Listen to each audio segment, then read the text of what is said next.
Assalamualaikum warahmatullahi wabarakatuh. Alhamdulillah, salatu ala rasulillah mabadu. Kembali lagi kita akan mengkaji kitab Jawahirul Kalamiyah fi idahi aqidah ahli sunnah wal jamaah fi idahil aqidah islamiyah, satu kitab aqidah dasar karya dari Syekh Thahir bin Shalih Al-Jazairi. Dan pembahasan kita masih seputar perbedaan pendapat para mujtahid.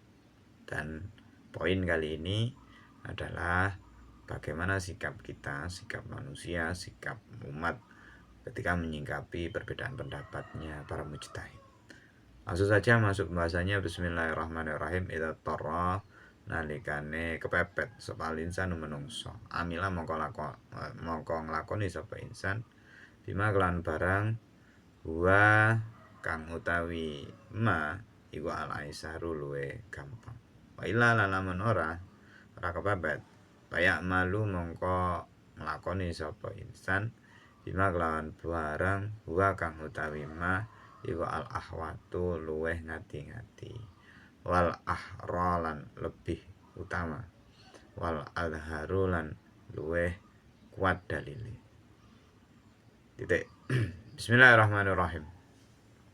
Kemarin sudah dipaparkan alasan kenapa para mujtahid ini berbeda pendapat, dan perbedaan pendapat ini bagi kita adalah rahmat atau bukan dan lain sebagainya. Sudah dijelaskan di 2 video sebelumnya.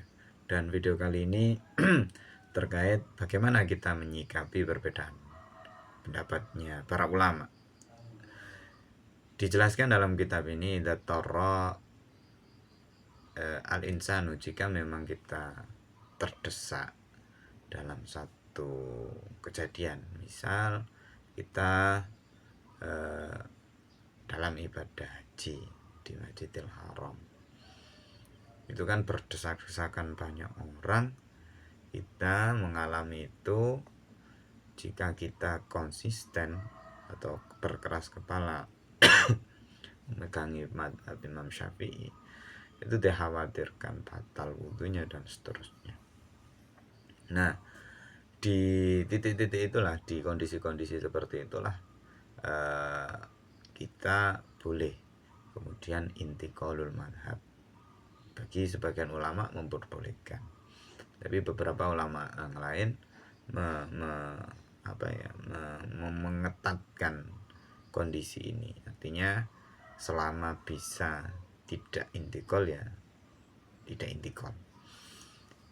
Nah, tapi di kitab ini, di Jawahirul Kalamiyah ini termasuk yang fleksibel ya. Artinya kalau memang ada kondisi yang mendesak, ya tentu saja dipersilahkan untuk intikal. Amila bima wal aisar, mengambil pendapatnya para ulama ini, para mujtahid mutlak ini, para mujtahid madhab tadi, itu yang aisar, yang paling gampang. Kalau memang ranahnya di luar madhab, misal antara madhab Maliki, Hanafi, dan Hambali,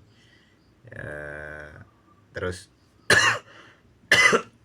yang mengakomodir kebutuhan kita adalah madhab yang lain, maka kita perlu intikal.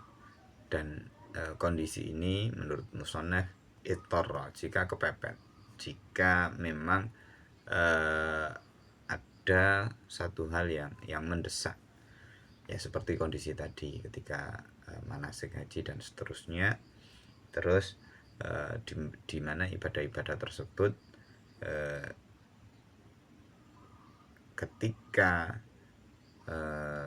menghindar dari lawan jenis yang bukan mahramnya dan lain sebagainya, ini sulit, maka ini boleh terus kemudian intiqalul madhab, mengambil pendapat madhab lain yang aisar, lebih mudah.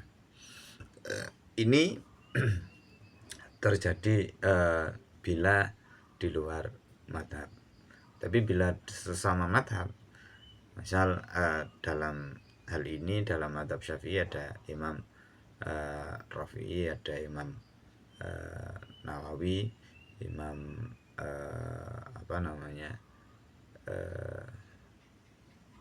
Ibnu Hajar dan Ibnu Hajar dan Imam Romli misalnya masih dalam satu bingkai madhab Syafi'i, maka pindah itu tidak harus menunggu ittor, alias tidak menunggu kepepet tadi ya. Itu bebas kita di dalam satu madhab mengambil pendapatnya Imam Syafi'i.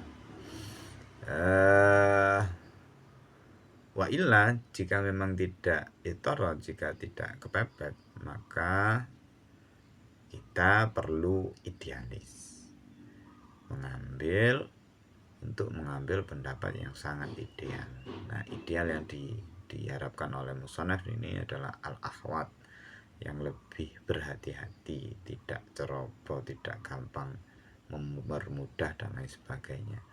Dan al-ahra, yang lebih utama, wal alhar, dan lebih kuat dalilnya. 3 prinsip ini adalah prinsip yang kalau kita resapi dalam masing-masing madhab, tentu mereka punya 3 hal ini. Oleh karena itu apa yang diucapkan oleh musannaf, apa yang disarankan oleh musannaf, ketika memang tidak terpepet, menurut musannaf lebih baik kita konsisten dengan madhab yang selainnya ini kita imani atau kita percayai. Misal kita berada dalam kepercayaan terhadap madhab Syafi'i, metodologinya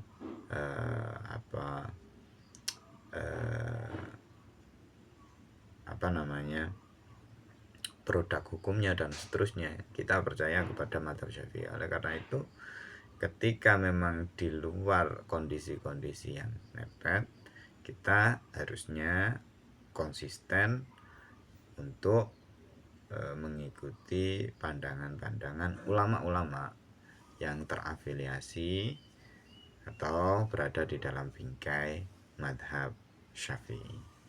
Seperti itu. Akhirul kalam. Assalamualaikum warahmatullahi wabarakatuh.